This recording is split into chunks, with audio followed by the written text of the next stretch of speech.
করি তোমরা ভালো আছো, আমরাও ভালো আছি। আমার চ্যানেল সুলেখার চ্যানেলে তোমাদের সবাইকে স্বাগত, ওয়েলকাম বন্ধুরা। আজকে আবার একটা নতুন ভিডিও নিয়ে হাজির হয়ে গেলাম। নতুন ভিডিও, নতুন মেনু। তোমার দাদাভাই বাজার থেকে একদম ফ্রেশ মাছের ডিম এনেছে। আর মাছের ডিম যেন ফ্রিজে রাখলে কালো হয়ে যায়, ফ্রিজে রেখেছি কালো হয়ে গেছে। আজকে মাছের ডিমের বাটি চচ্চড়ি বানাচ্ছি, একদম স্কিপ করবে না। কীভাবে এই মাছের ডিম দিয়ে বাটি চচ্চড়ি করি একদম ফুল ভিডিও দেখতে থাকবে, কীভাবে বানাই, একদম একটা ইউনিক রেসিপি।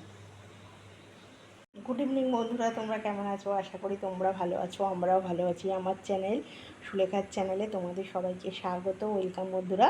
আজকে আবার একটা নতুন ভিডিও নিয়ে হাজির হয়ে গেলাম। নতুন ভিডিও, নতুন মেনু। আজকে বর্ষা মানে তোমরা, এখন তো বর্ষাকাল লাগে না, সবসময় মাছের ডিম পাওয়া যায়। এটা একটা ফ্রিজে ছিল তো ওই জন্য আমার কালো হয়ে গেছে। আজকে মাছের ডিমের বাটি চচ্চড়ি করবো, একদম ফুল ভিডিও দেখতে থাকো, স্কিপ করো না। আর মাছের ডিমের ভিডিও মানে বাটি চচ্চড়ি করতে কী কী লাগছে, এখানে নিয়েছি একটা গোটা বড় পেঁয়াজ কেটে নিয়েছি, এখানে নিয়েছি আলু, এখানে নিয়েছি কাঁচা লঙ্কা কুচি, এখানে নিয়েছি 1 ইঞ্চি আদা, এখানে নিয়েছি রসুন, এখানে নিয়েছি টমেটো, আর এখানে নিয়েছি হচ্ছে তোমার ধনেপাতা। এইগুলো দিয়ে, আর এখানে হচ্ছে মাছের ডিম, এটা হচ্ছে কাতলা মাছের ডিম বন্ধুরা। এইটা দিয়েই আজকে মাছের ডিমের আমি বাটি চচ্চড়ি করব। মাছের ডিম অনেকভাবেই খাওয়া যায়, বড়ার রসা, তরকারি সবভাবেই খেয়েছি, কিন্তু এটা একদম একটা ইউনিক রেসিপি। অবশ্যই তোমরা ট্রাই করো, ভীষণ দুর্দান্ত লাগে খেতে। কীভাবে করি দেখতে থাকো ফুল ভিডিও বন্ধুরা।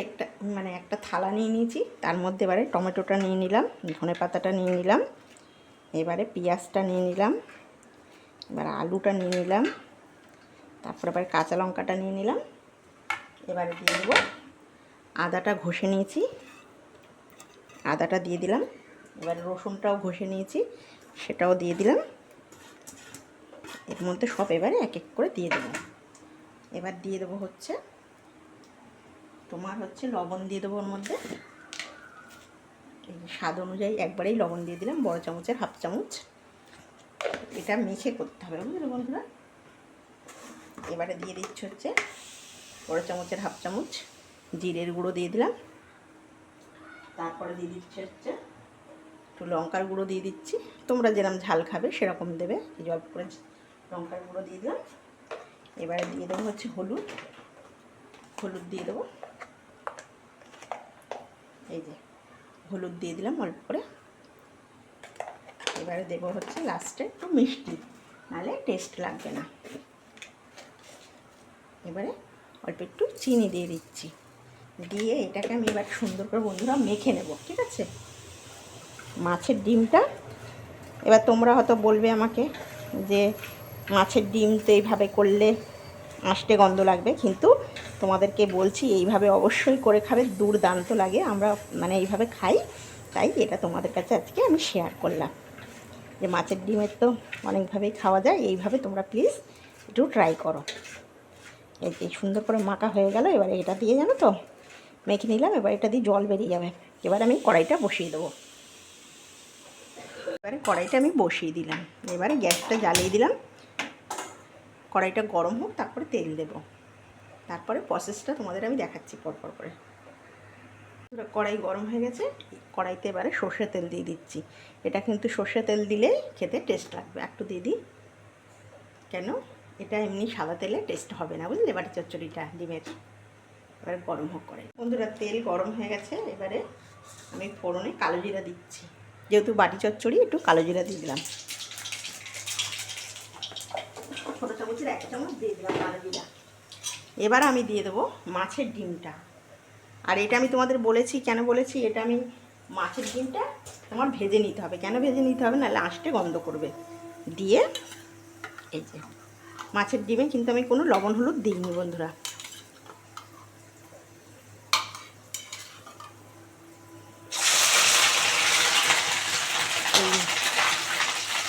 একটু ভালো করে ভেজে নেবো বুঝেছো তো।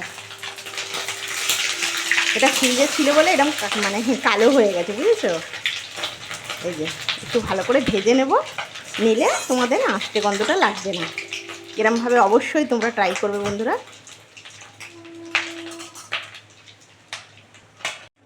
এবারে মাখাগুলো দিয়ে দেবো। এই যে দেখো জল বেরিয়ে গেছে। এবারে এটা পুরোটা দিয়ে দেবো কাছেই একদম।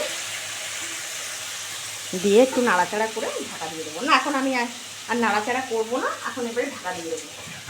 পরে এটা নাড়বো 2 মিনিট পরে। এই যে ঢাকা দিয়ে দিলাম। প্লিজ তোমরা এটা অবশ্যই ট্রাই করবে, কোনো আষ্টে গন্ধ লাগবে না। বন্ধুরা 2 মিনিট হয়ে গেছে, একটু নেড়ে দিই।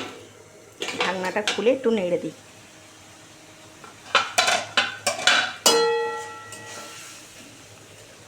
কি ভালো গন্ধ বেরিয়েছে। এবার ডিমটা আমি কেটে কেটে দেবো, বুঝেছো তো।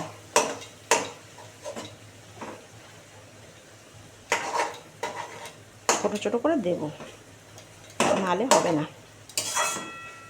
একটু নাড়াচাপা করে আবার ঢাকা দিয়ে দেবো। এই যে আবার ঢাকা দিয়ে দিচ্ছি। আবার গ্যাস কমানো থাকবে, পুরো 5 মিনিট হবে। বন্ধুরা 5 মিনিট হয়ে গেছে, একটু খুলে দেখি কেমন হলো।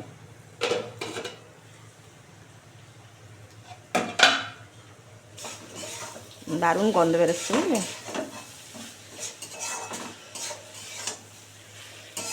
কি সুন্দর গন্ধ বেরোচ্ছে।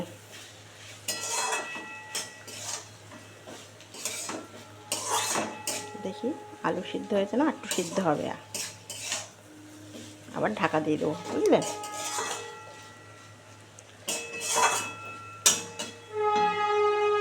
এবার দেখি, অনেকক্ষণ হয়ে গেল। ও কি ভালো সেন্ট বেরিয়েছে। দেখো একদম রেডি হয়ে গেল মাছের ডিমের বাটি চচ্চড়ি। দেখো একদম রেডি। দারুণ একটা ভালো স্মেল বেরিয়েছে, বুঝেছো তো।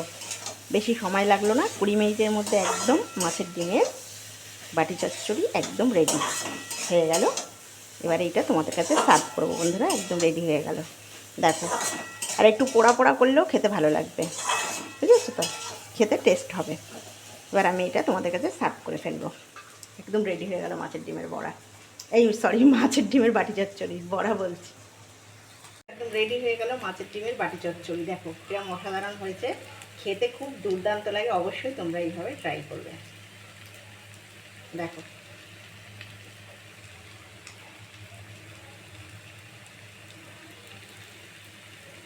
এবার এইটা তোমাদের কাছে সার্ভ করে ফেলবো।